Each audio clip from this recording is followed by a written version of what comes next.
The other one that is overspent a little bit is equipment and operating expense. We pay for our copier contracts out of that, and we are have been paying quite high overages, so we are having heavier use of those than was expected when we signed the contract 5 years ago. We have just renewed the contract, and we have new copiers coming next month, and we have increased the usage, so hopefully we're going to be right on. We may be overspent again in '20 because it's a higher cost, but it should be an expected cost as opposed to these ones that come in when they're being heavier used than expected. The other one I wanted to just point out, just because it's something that catches my eye all the time, and that is 390, other operating expense.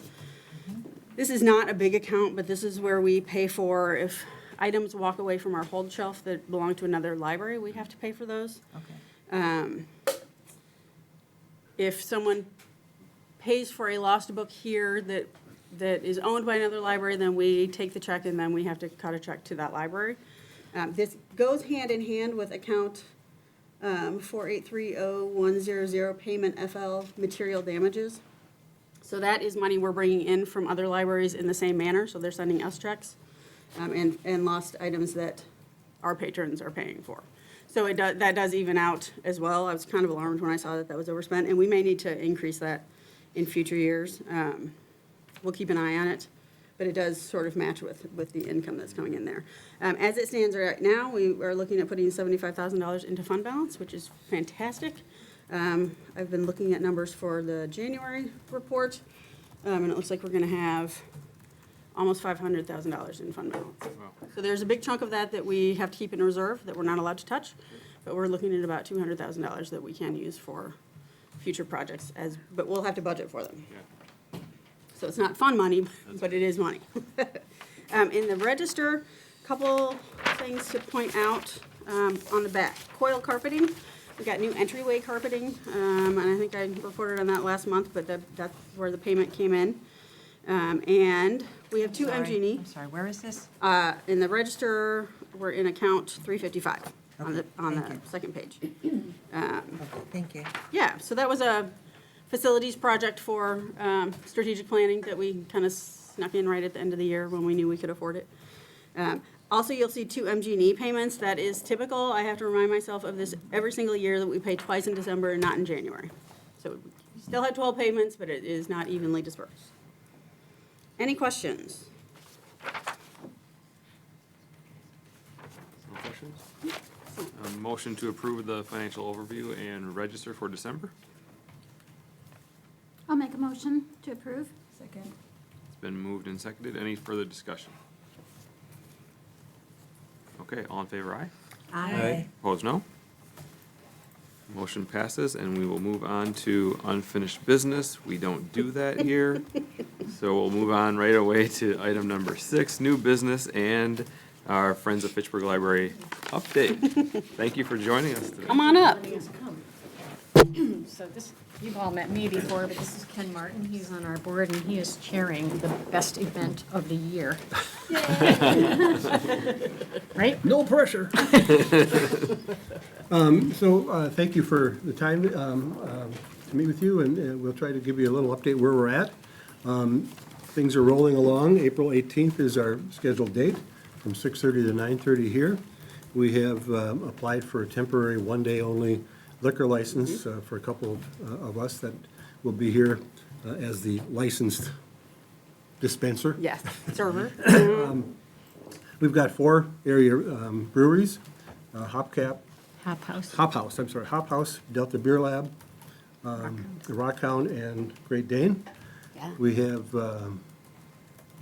7 corporate sponsors for a total of $7,500 or $8,000 in corporate sponsorships, as well as some individual donors that have given us money to help That's great. build a foundation under all this and cover some upfront expenses and expenses to hold the event. Tickets are available, posters are available. Hopefully, we're going to start seeing some activity around the area. Yeah, in fact, we'll pass these around. Aren't those If nice? you want to take 1, 2, 3, 4 and put them up at your place of business or place of work or wherever you might have an Yeah. opportunity to help us display that. We've got more if you want. Feel free to take as many as you'd like. These are going to go to area businesses. Any place we go to in the community during the month of March will be subject to our Yeah. request. We are, also the breweries are all putting up advertisement in their businesses.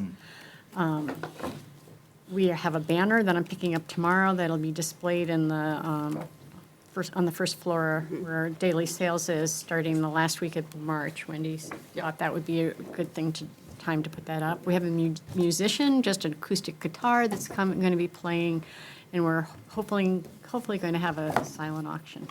And when I came last time, you said, how can we help support the Friends of the Fitchburg Library? So I'm going to, we are requesting of each of our board members, and we totally understand we're all volunteers. We can't require anybody to do anything. But if you would like to help us, we have tickets in groups of 5. I'm asking all of our board members to sell 5 tickets.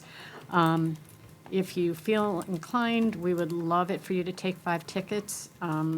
We would have you sign here the ticket numbers that you have and your name, and then we would expect to either get the tickets back if you don't sell them, or each one is $125 for the 5 tickets, because the tickets are $25 apiece. Yep.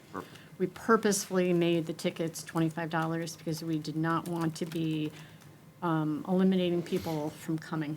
And so we are charging half of what we charged for our last event, and we are actually, it was overpriced last time, and it meant that library staff didn't think about it. If you're a young parent and you have kids and you're going to pay $100 for the tickets and you're going to pay a babysitter, that's unaffordable. And our goal is to make this a community event.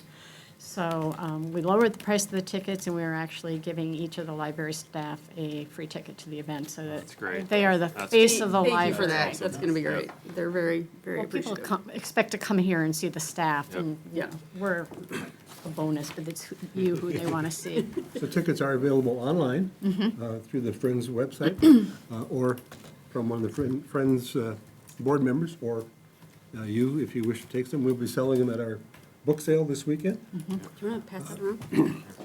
Yeah. If you take, the numbers are on there, and just take the 5-number range and put your name, excuse me, name to the side of that, so we can just kind of keep track of where they're at.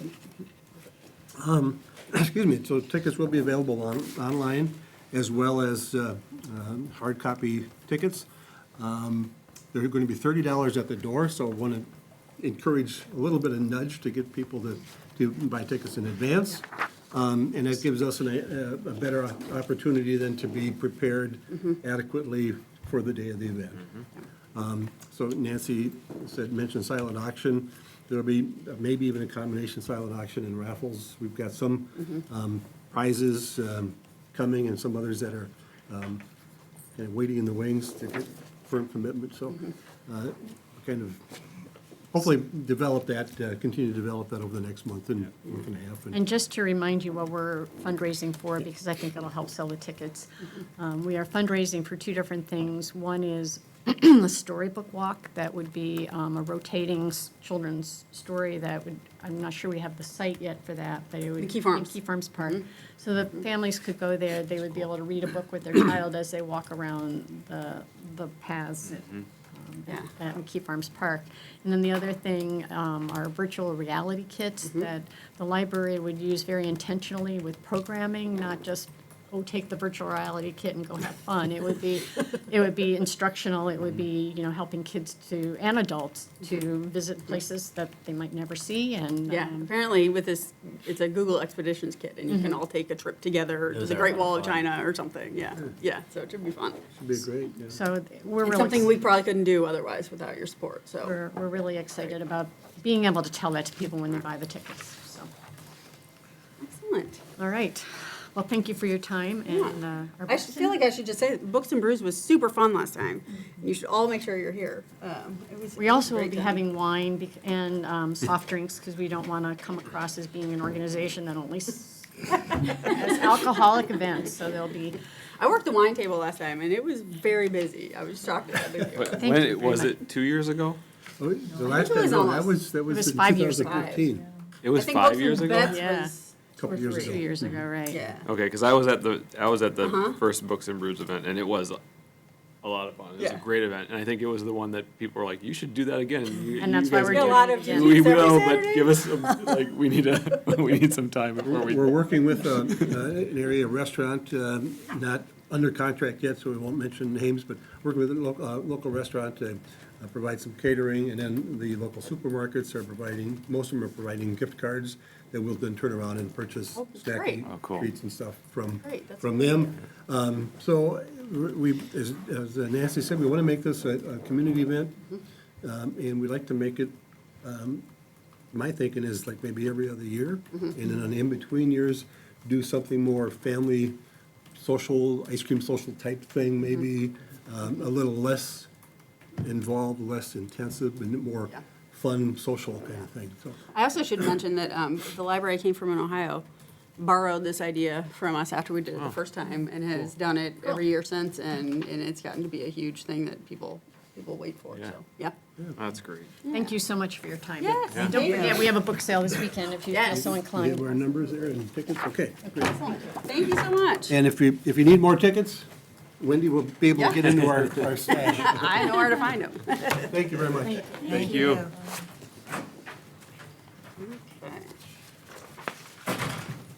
Okay, that's item 6A. Moving on to 6B, Memorandum of Understanding between, Yes. yes. So this is between the library and the Friends. library, Yep.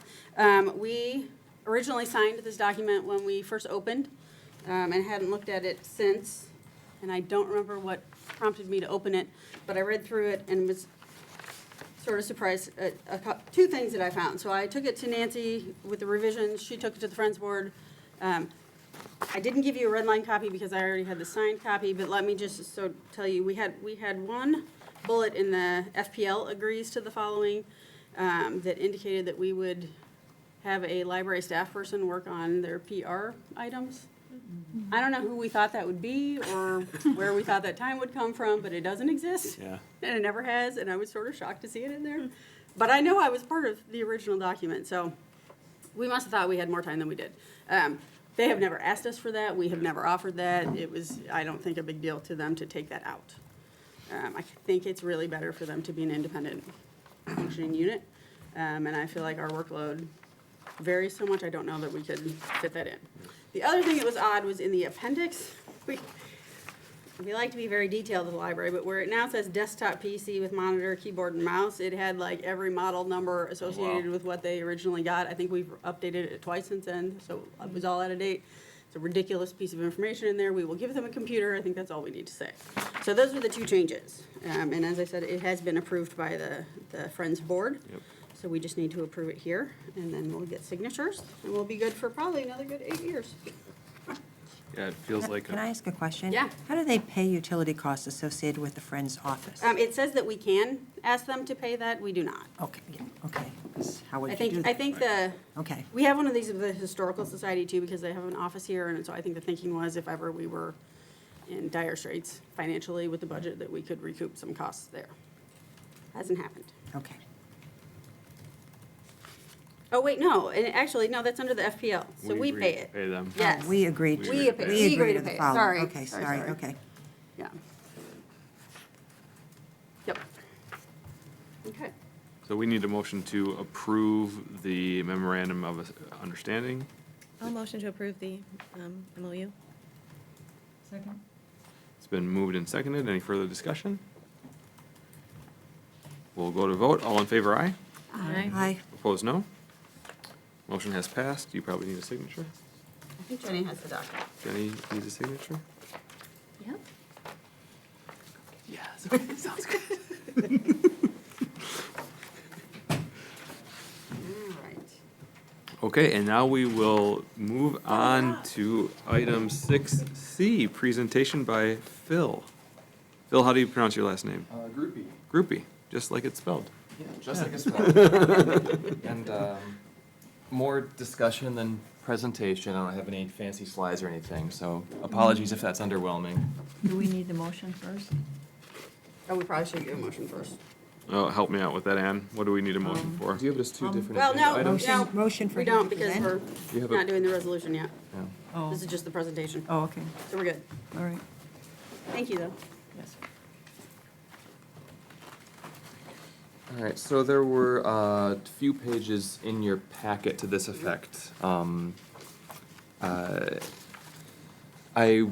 Some of you may have heard about the OBrien Farm over at Lacey and Seminole that EDF Renewables and Madison Gas and Electric have agreed to, and they've now had approved by the Plan Commission, to put a 20-megawatt solar array in there, and the electricity from those solar panels is essentially being sold out to various entities around the area as a sort of a renewable energy credit that groups, companies, institutions can pay a set fee amount over a contracted period of time, and they get credit for that renewable electricity. It essentially displaces other electricity they would be buying from the grid while the panels are producing.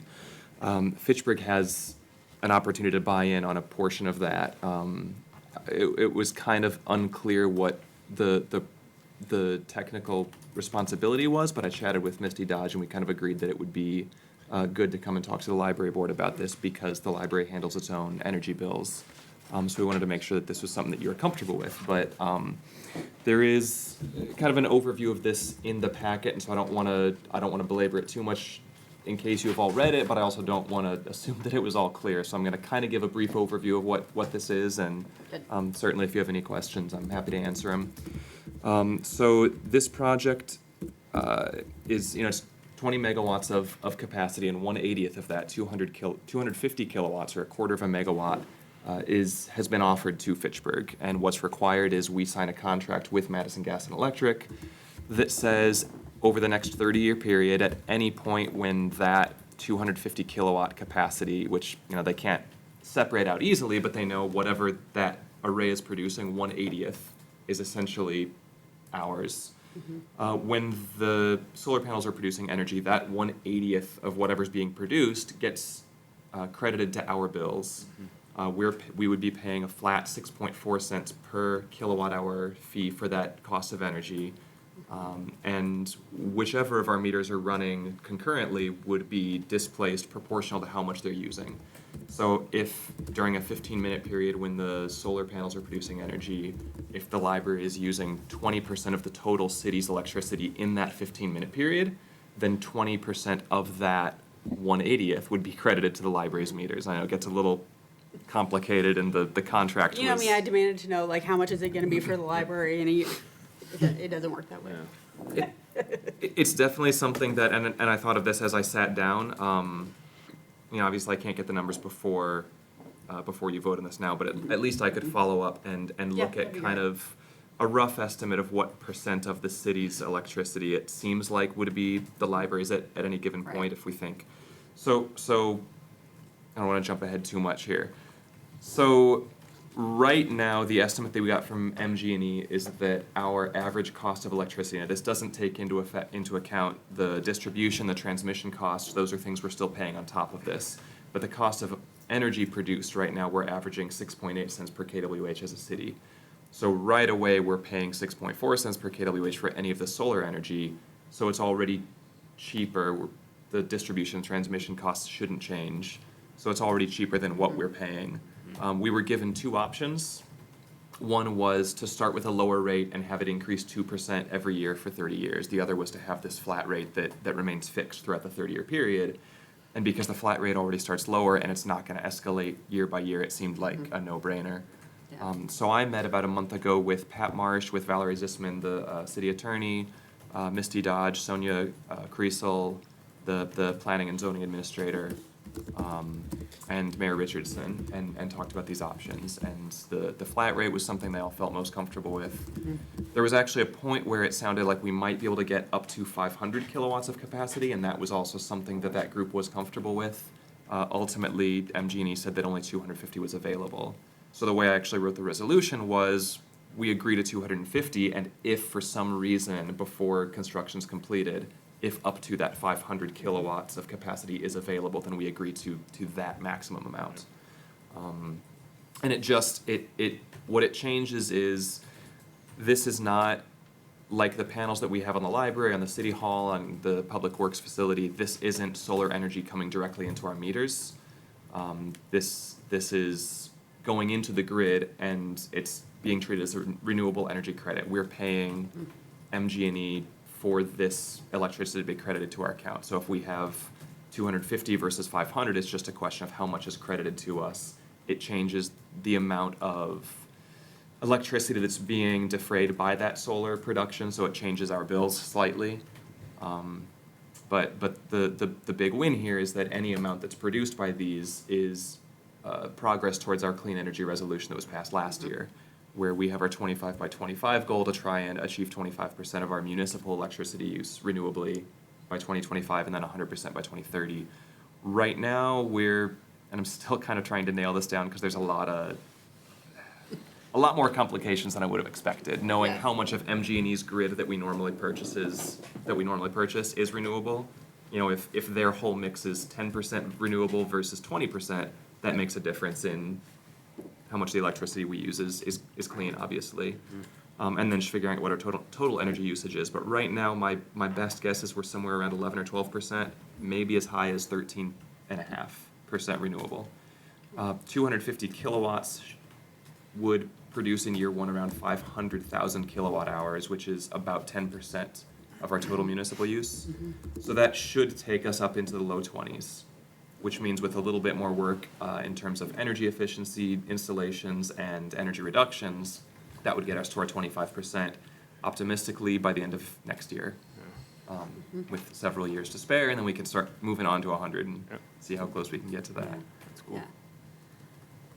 So I can stop right there. There's more I could share, but the one other thing is that in year one, the estimate we got from MG&E is that this would be a $7,600 savings on the city's total energy bills. So this is where I could look and see how much of that might be benefiting the library's energy bills specifically. I don't know that number right now. My best guess from just the numbers I've been throwing together in the last week or so is somewhere between 15 and 25% of municipal energy usage, KWH usage is the library. So that means potentially as much as $2,000 in energy bill savings for the library, but I don't want to promise that just because I haven't looked at the numbers yet. It might be closer to 1,000. When I read through this, I really feel like we will probably still keep budgeting the way we have been budgeting until if we saw a decrease, then we could respond to that. I don't think this is for the savings. I think this is to get to the goal, to do the right thing. You know, we bill ourselves as a sustainable library. We've got the solar on the roof, so I feel like we're, this is an opportunity, I think, that is not gonna come again. I mean, we Very were unlikely. lucky to get into it, you know, as he said, we wanted 500, we could get 250. So I kind of think it's a no-brainer. Also, there's no upfront cost. I double-checked with that because it just seemed too good to be true. Like, what do we have to pay now? You know, when we did our solar project, we invested in that pretty heavily, so.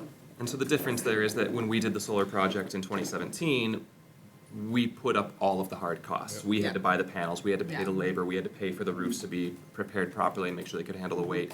MG&E and EDF are doing all that. And so all of those hard infrastructure costs up front, it's the same as any power plant they would build, is they don't come to customers and say, hey, you need to pay us an extra X amount right now to build these plants. It gets reflected on bills. Yeah. And so all these contracts that they're signing are spreading out the cost of those, of the infrastructure, the operations and maintenance. Yeah, I think we're lucky to have the opportunity, so I think I would support it. And if there's a cost savings, great. If there's not, I still think it's worth doing, so. Yeah, I feel the same way. Very supportive of this. Have one question, and it's related to the 30-year kind of fixed contract. Sure. Just what is the likelihood that, you know, if we're going to pay 6.4 cents per kilowatt hour or whatever, what's the likelihood that the cost of solar drops to like a penny, and now we're paying 5.5 cents more than it costs, and maybe the answer is that's how they afford to be able to put the infrastructure in, and so that's what we're planning on, and then we just sort of can budget for it. And it's sort of the city at large kind of bearing the big risk. We would take part of that in the cost. Am I thinking about that the right way? Yeah, no, you are, absolutely. It's a question I kind of asked MG&E, and there are sort of two answers. One is nobody really knows. You know, Yeah. I looked at the cost of energy in general over the last 40 years, and it's been steadily going down in terms of, if you would look at 2018 adjusted dollars, the Yeah. cost of energy has been going down for 40 years. Yep. But if you look at the nominal cost, if you actually look at, you know, it was 6 cents per kilowatt hour in the 80s, I think, and now it's 12 cents per kilowatt hour. Now in inflation adjusted dollars, it's decreased. Yeah. But it's still, the cost has still been going up little by little. Right. Yep. And so because this 6.4 cents isn't gonna get adjusted for inflation down the Right, road, right. my hope Yeah, is that that's that helpful. is gonna help us out. Yep. But we don't really know. Like, Yep. energy can fluctuate. There's, one of the wins for MGE probably is, as you mentioned, if solar gets cheaper, Yep. this nets them money. The other one is that this reduces a lot of risk because they don't know what the cost of coal is gonna be. They don't know what the cost of gas is gonna be 3 years down the road, let alone 20. Right. They know that the cost of energy from the sun is nothing. Right. Once these panels are built, the Right. energy source is free, and so that's Yep. a fantastic risk reduction for them. Yeah. That's a big win. The other way to answer it is, we did our solar project in 2017, and very likely if we had waited 6 years, the cost would have gone down. Yeah. But it's 6 years that we missed out on an opportunity to start generating that solar, and Yep. so there are definitely question marks. It's possible that the energy curve does something weird, and this ends up, you know, instead of saving us $260,000 over 30 years, maybe it costs us $40,000. We don't really know. Yep. Yeah. But we could wait every year and say it might get better, and just never act. Yeah. And so right now it looks like a positive, and all indicators are that, Yep. that it's gonna be a win for us. So it goes I back to your asked the point, same which question. is, this is not Right. completely just This is about the not economics. Financial, right. I asked Misty the same question, Yeah. just because I trust her opinion, and Mm-hmm. she said, "Yeah, it's a risk. I mean, if something crazy happens in the world and all of a sudden, like, we can make energy without anything, like, it might cost us. But if you look at history, probably it's a safe bet. And if on the flip side, there are any kind of materials that are being sourced to build these solar panels that have some kind of scarcity, whether natural because of mining or artificial because of you know, geopolitical situations, Yep. Yeah. solar gets more expensive, and this looks even better. Yeah. Like, Right. yeah, it could go either way. Right. Yeah. Good, Yep. thank you. Any other questions? I got a question. When are they starting the construction for the project? The current timeline, they're getting contracts signed by customers right now, hoping to have those all finished by March, and then they'll present the final contracts to the Public Service Commission. So the general structure of the contracts has been approved, but the final signed contracts have to be approved by the PSC. Their goal is to start construction in May and have it completed and operational by December. Wow. And I And love it's- that part of the contract is that if we go with somebody from MGE, we can go look at it. Yep. Totally want to see it. They're gonna turn? Is They're that gonna right? turn, yeah, so this is another really fun one. Solar panels mounted on your roof typically are fixed. Yeah. And so they have roughly like a 10 to, maybe they're as high as 14% capacity factor right now, which basically means if 100% of the time the sun was shining, they were operating at 100% efficiency, their capacity factor would be 100%. They've got 10 to 12%, so they still generate a ton of electricity, but there's a lot of potential there that's not Yeah. being captured. Yeah. These ones, because they're mounted on poles, that they actually can rotate to follow the sun's movement a little bit, the capacity factor is closer to 22%. And so it's, one, the scale of this is a big win because we can get a better deal with this size of a project than if we just did another 100 or 200 kilowatts on our own roofs. But two, because of the type of panels, it's even more cost effective. Yeah, that's great. These are gonna be painted like sunflowers, right? Yeah, that's right. Oh, man, that would be good. There are going to be pollinator friendly plants that will be planted between the panels to at least kind of help minimize some of the, you know, there are going to be runoff changes when you install solar panels. It's a impervious item, so you put that in where it had been soil, and it changes runoff and water infiltration and things like that. So they're putting in a lot of deep rooted pollinator Would plants. not have even thought of that. Yeah, Wow. it was one of the questions I know that was brought up by the Agriculture and Rural Affairs Committee was Sure. it changes the Yeah. water questions. But And they this thought is of it. This is the corner of Lacey and Seminole? I believe So they're southeast of. East, So kind of right, okay. across Lacey from Stoner Prairie. Right, okay. Yep. So none on the other side of the road. Right, that's a Had the- separate, Had the, where there's been the flooding. they've been the flooding, which Yeah, was my that's- next question. that's How are they something different. going after that? Okay, There have been other discussions about that. I don't know what the status is of those fields. okay. I think somebody brought up at a council meeting also whether or not there was going to be kind of a barrier between the road and, I don't know, some fences or something. If it was just going to be all garbagey weeds or something like that. Oof. Someone was all Hadn't concerned thought- about that. A good question, and I I think couldn't that's up even begin to MG&E. guess. Yeah. It's, they'll be leasing the land from the O'Brien, so yeah, it'll probably, MG needs to maintain. Yeah, I'm sure there's some kind of an agreement. yeah, I'm sure Sketched out. somebody's. Right. All right, Phil, thank you for that. Yes. Thank you. Let's move on to, Wait, okay, so so the you next one don't, is the actual resolution. So you need a motion to approve the resolution? well, wait, hang on, I don't know. So do you stay for this, Phil, or no? That's, Yes, he can stay. that's up to you. Okay. I certainly Yeah. can stay. Yeah. Sure. Yeah, otherwise didn't want you to rush off too quickly. So thank you very much for that presentation.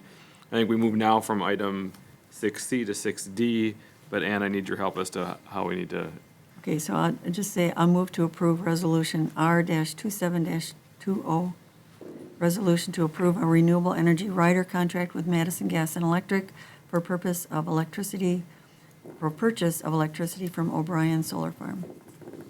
I'll second it. okay, thank you. Any further discussion? It's been moved and seconded. Let's go to a vote. All in favor, aye? Aye. Opposed, no? And the motion has passed. Phil, again, thanks for coming. everyone. Thank you. Thank you. I'm sorry for the long title. Way to power through. Okay, now moving on to item 6E, approval of the 2020 ILS purchase Yes. order. So this is an annual purchase. It is a large one, so we need all of you to vote on it. So this is what we pay to South Central Library System for technology and ILS fees. So this is maintenance of the ILS bibliovation that we just installed. They maintain that for all of our item records, patron records. It's how we use our acquisition system to upload all of the books that we are buying into the system. And then technology, so they provide service on all of our computers in the building, printers, all sorts of stuff. So it's a big one, but it is fairly standard. Does anybody have questions about it? It's gone up, I think, a smidge from last year, but not very much.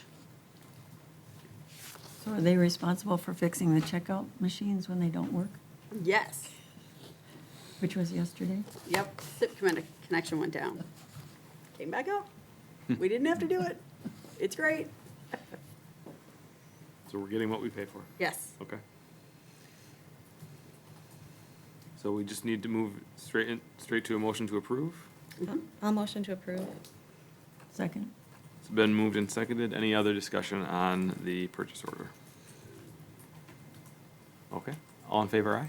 Aye. Opposed, no? And the motion has passed. Another contract, item 6F, 2020 Biblioteca Annual Contract. Okay, so you might not recognize this one right off the bat, because in the last, I think, 2 years, we actually paid this to South Central and they paid Biblioteca. We've kind of gone back and forth over the years about that. Biblioteca had some customer service issues, so South Central had stepped in to be sort of the first line of troubleshooting and then contacting Biblioteca. They are still doing that, but they've gone back to this payment, to us paying directly. You'll see a list here of all the items of bibliotecas that we own. We've got security gates, we've got staff stations, smart stations, they call them. So that is when you check out of the desk, they've got an RFID pad right there and the software that they need to use, the RFID tags that are in all the books. So this is a necessary purchase. It's more than I want it to be. This is also the sorter, which is the biggest part of it. And that is definitely worth it. Every time we've had an issue with the sorter, they've been able to send somebody out to fix it, sometimes faster than others. So this is fairly standard. I am looking at replacing the staff stations this year with a different vendor. Ours are 9 years old. I think they're probably going to start conking out soon. Some of them already have. I think we've swapped one out, but they're reaching end of life. So there is another company that has been okayed by, when we did this, this was the only company that we were allowed to use. There is another one that has been approved by South Central. Some other libraries have already implemented their solutions. They seem to be much more cost-effective, both in purchasing and in the service. And I'm meeting with them next week at the Public Library Association in Nashville. I reached out to Biblioteca to meet with them about their equipment, and I have heard nothing. So, kind of, All right. yeah, we'll see. I mean, I want to see the equipment. We did also get to look at this other company's sorter in the summer. They brought one out, actually, for South Central, so that we could all go and test it. And it was kind of amazing because they really encourage you to maintain it on your own. We don't do anything to our current one. We have asked for maintenance suggestions, and they say, no, it's fine, just call us when it breaks. This other one, you could take sections out, like they encourage us, like, no, just reach in there and pull out this part, and we'll tell you how to fix it, which is kind of amazing. So we might be going in a different direction. This might change next year. We might have 2 service contracts with 2 different providers. I'm very worried about them working together, because I don't want to get in a situation where, like, everybody's blaming each other. Just sort of why I'm waiting for a few other libraries to implement, and then we'll see how it goes. But yeah, so that's what this one is. This goes up every year because our equipment is aging. Sure. So I think this probably started out closer to 20,000 when we first opened it, and it's been going up ever since. But we still need it. Yep. Is the fact that they're getting older, is that why sometimes when you check out something at the reference desk, the things beep when you go out? Probably.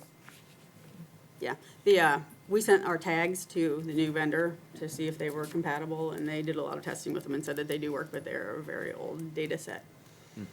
Just had to sort of shrug, like, they are, like, that's true. They still work mostly, though, Yeah. because retagging the whole collection of 108,000 items is not something we're gonna do, so. But yeah, that might be part of it. Any other questions? So we'll need a motion to approve the 2020 Biblioteca contract. So motioned? Is that all I needed, or did, okay. Works for me. I'll second. We haven't been moved and seconded. Any other discussion? I got a little nervous there, everybody paused. Just waiting for the second. Any, What did you do wrong? move to vote, all in favor, aye? Aye. Opposed, no? Motion passes. Thank you, Wendy. Yeah. And we'll now, item 6G, approve the meeting room policy update. So this is not our annual review. We would want to do the motion I'm first. sorry, I always jump in and do that. Oh, right away. We're supposed to do Need a- motion first and then need a- have discussion. Need a motion always- to approve, always yeah, same. Need a motion to approve the meeting room policy update. I'll move to approve the meeting room policy update. I will second. It's been moved and seconded. Discussion. Wendy. So this is not our annual review of this. This is just updating to reflect that we're not doing early morning meetings anymore. We will see this again in, I think, June, when Lisa brings it with any other changes that we might want to make. But I want to get this done now so that we're not falsely advertising on our website that you can get in early. So this is really just aligning the discussion we've had a couple of meetings ago on Yep. And being we comfortable getting rid of the. We had our last early non-hours. meeting Yeah. on February the 4th, I think. Okay. Friends are still coming early. They'll be here tomorrow to set up for their book sale, so we did maintain that part of it, but public groups are not coming in early. It's working out very nicely for everyone. All right. Any other discussion? All in favor, aye? Aye. Opposed, no? And the motion has passed. We will need another motion to approve the 2019 State DPI Annual Report. I'll motion to approve the 2019 State DPI Annual Report. Second. It's been moved and seconded. Any discussion on the annual report? Wendy, any background Sure. you'd like to give? I'll run through a couple of things. So this is the biggest report that we have to do for the year. There are a lot of monetary things that happen because of this report, but it does not report things sort of the same way that we're used to seeing it. They kind of slice and dice their information differently. You will next month see the city annual report, which is the fun one with pictures and narrative that is a little easier. I will just note a couple of things. Circulation was up last year, which, less than 1%, but the overall circulation in South Central went down over 4%. Oh, wow. So being up at all is amazing. We're real happy about that. I think that's due to collection decisions we've made with Lucky Day items, and I think we'll probably continue to go down that route. Items loaned to other libraries was up quite a bit. The other caveat, I should say, with all of these numbers is that we changed ILSs in December, and it is counting some things differently. We're still watching that. We're still sort of having South Central watch that. I think the new system, when we check items in, is only counting it if it's ours. So if we check in something from somebody else, it's not counting it, which I think is unfair because that's work we're doing, even if it doesn't belong to us. So I think there's some discussion going back and forth about what we want it to do versus what it can do. So I don't know where we're going to land with that. But you're also going to see some number differences, I think, as we go forward in 2020. We had questions on the stats, I know, in December on the stats form, and they did correct that. Of course, after we had done this report, and so then we had to go back and redo it, which is kind of how it is sometimes. Let's see. Website visits, we had a huge error in that one last year, so that one went up dramatically. I think last year it reported, for some reason, 1 month instead of 1 year. So that went up, way up, and I had to write a little note because it alarmed the form so much. But that is, oh, no. Website, it was only counting the homepage, it wasn't counting all the rest of the pages, is what it was doing. So that was crazy. Gate count was down a little bit. I don't think I'm too worried about that. Use of ebooks and e-audiobooks is going up. I don't think that's ever going to stop. I don't know if you've noticed, but Overdrive now has a Lucky Day collection, so there's thousands of items that are they just bought tons of copies of that are ready to go right away. And they did a really nice job of choosing things that are popular now, but also authors that are always popular. So that was a fantastic decision. I had to send them an email congratulating them today, because I think that was genius. That's on Overdrive? Mm-hmm. Oh, wow. Mm-hmm. So if you go to Available Now, there's a banner for Lucky Day.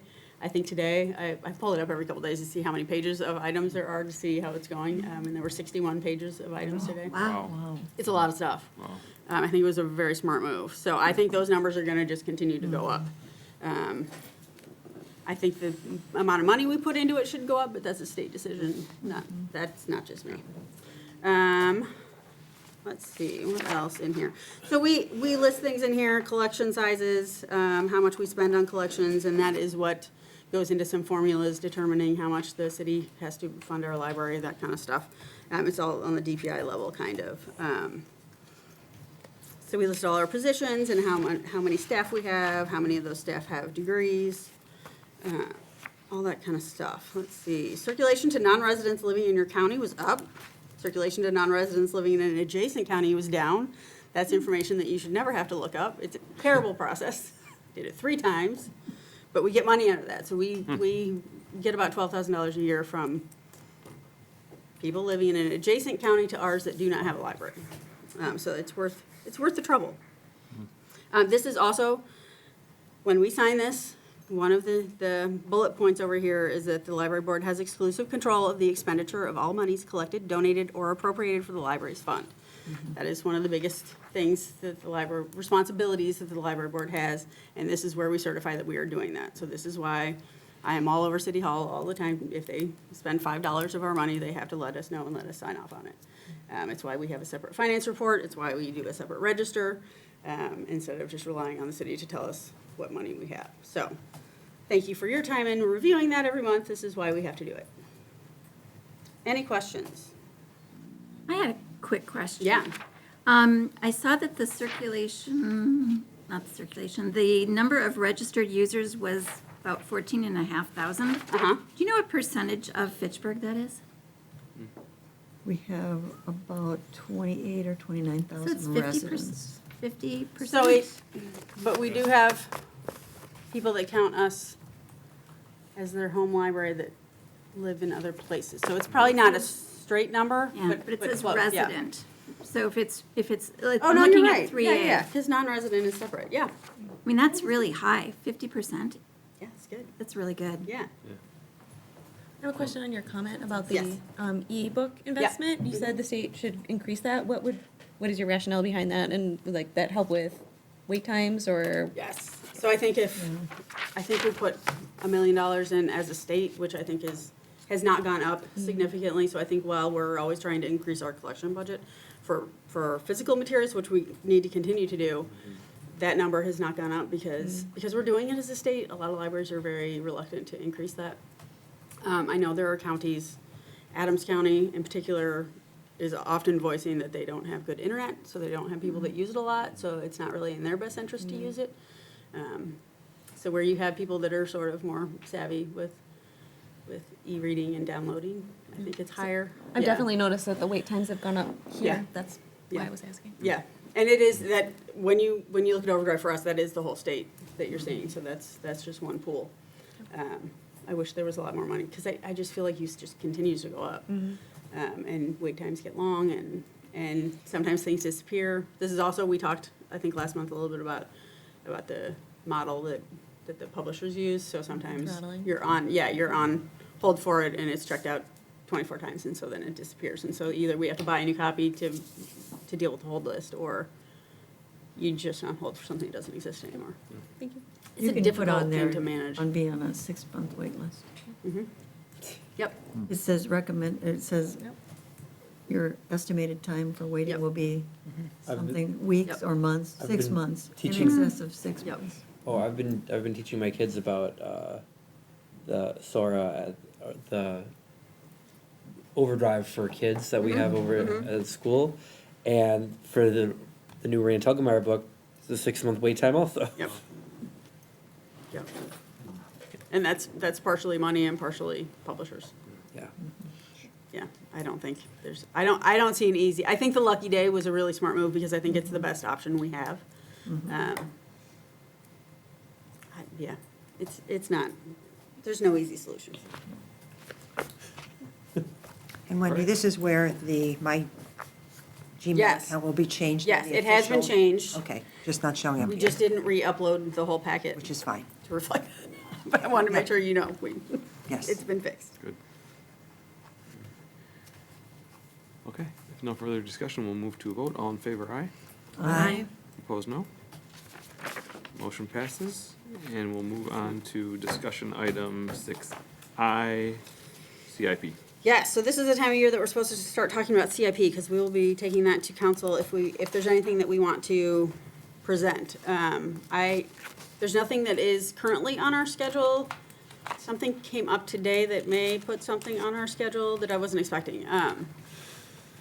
And I don't want to talk too much about this because I don't really know where it's going to land, but we were told today by the HR department that staff that are driving for any reason on work time are now required to show proof of insurance at like the maximum level of insurance that you can get, which I'm guessing 90% of our staff can't afford. We do have the library van, and staff can drive the van. If it's available, that's for outreach. Many people are not comfortable driving a vehicle that is not theirs. Kevin says it's terrible in snow, so there's some issues there. Part of me, and I don't know if this will go anywhere, it may not. Part of me thinks that we need to invest in another vehicle that we can have. So I'm on a committee at South Central. Phil is on a committee at South Central. Jen is on a committee at South Central. Tanya is on a committee. Like, we do a lot of back and forth to South Central. And I don't want to stop participating in the consortium because of an insurance thing. I don't know that I feel like it's legal that they can require that, so I'm looking into some things. We did go through that in Personnel Committee yesterday. Did you? It was the insurance, or our insurance company or somebody that said we really needed to do that. I understand asking for coverage, absolutely, but that's 10 times the minimum, the state minimum insurance requirement. Like they're telling us like the levels that you have coverage that you have to have. So of course I looked that up immediately and was like, I don't think my insurance is that good. Imagine if you're a 22-year-old kid working part-time for $14 an hour. I don't think you're gonna have that kind of coverage. So then you can't do programs because you can't go get supplies. I don't know. I got a lot of issues with this. So this may go nowhere. We may never talk about this again. or we may be going forward with getting a second vehicle that we can have staff drive, because that would be fully insured on our end. And I think the concern is you get in an accident when you're out on work time and your insurance doesn't cover enough of it, they come after the city and we're liable for it. But I think that's why we have insurance. at the Is city. there a city vehicle that you can use? So there, Because I There know are. the senior center did that for a long time, and then they Yes, got a vehicle. right, because it's real difficult to get a hold of a vehicle. So the last time we asked for one for a teen book buying trip to Barnes and Noble, that was a prize for the end of the summer reading program. And they canceled our reservation and didn't tell us. So we went to get the keys and they were like, oh no, assessing wanted the car, so they took it. So then we had to go to the police department and get their surveillance van and drive that to Barnes and Noble. It was terrible. I've only once successfully been able to use one of their vehicles, so I feel like that's not really an option. So I don't know where this is going, but I don't like it. But I think that the safer thing, I don't want to put staff in any risk, at any risk, so I don't want to send them out. And we don't go out, the committee attendance is a big deal. I don't feel like we do a lot of running to Target or Pick and Save or whatever. We do sometimes for program supplies, or if we're doing something with food. It's not a huge amount, but it's enough that maybe we need to think about it. And the van is great when it's here, but I also don't want Kristen to not feel like she can't go out to outreach events because somebody might have to go somewhere. Because I'm sure those will overlap, especially in the summer. I mean, that's what that vehicle is for, so. So that may be coming forward. I don't think that's gonna be a huge expense. I believe we spent $16,000 on that van. I think if we got a smaller car, people would be more comfortable driving it. So I think it would probably be around that cost or less. State contract gives us great pricing. So I think it might be just the easiest solution. But I just jumped to that today because I was mad about the whole thing. So I don't know if this is going anywhere. Okay. I may forget about this. We'll see. So next steps will be Post just it. to, Keep me posted. what does the city decide? And then if there's a, Yeah, so Decision there, then we have to- talk about CIP for a couple months for this reason. So we'll see where things go. So is this unfinished business? That we could put, No, because I think CIP is on the Thank you. calendar. I Oh. think CIP is on the calendar every month, so, yeah, yeah, that's too bad. darn it. yeah, That would sorry. have been fun. Okay. If it's infrequent, I mean, Uh-huh. can they Uber to wherever these things are versus, I mean, the cost associated with buying, maintaining. I mean, Right. earlier today, we talked about like the green thing, right? Yeah. So I mean, buying another vehicle Maybe. to be I infrequently wonder where utilized. insurance, so if you put a staff person in an Uber, I who's feel like that's an insurance? Ucky insurance situation know. too. I don't know. I don't know. No, but I appreciate the suggestion, because really with the van, in the winter, Great idea. we don't drive it enough. Like, the battery died last week, and we had to like get it charged up and tootle around town in it to get some mileage on it. I think it's 4 years old and it's got 2,300 miles on it. We just don't go very far when we go, so it's not a whole lot of use. So then, do you put another vehicle in there that one would at least be on the highway? That would help.